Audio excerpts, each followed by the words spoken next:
And I've met enough people who come and tell me, man of God, I have fasted, I have prayed, I have done all these things. Begin to identify with the piercing of Christ to deal with your iniquity. Locate your bloodline and see if there was a contamination of an error. And I'll prove this by scripture. Jesus. You see, the same way, when my daughter was born, people will look at her and say, wow, she looks like you. Now she's growing. Now people are saying, wow, she looks like the mother.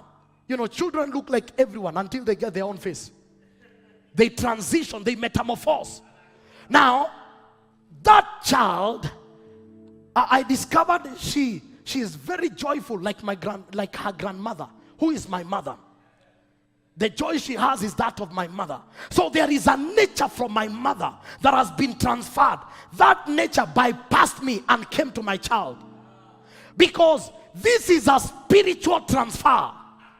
Meaning that if there are things you can receive that are good, and there are deposits and natures that are bad.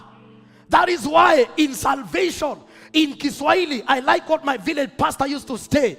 Kuna kuokoka na kukombolewa.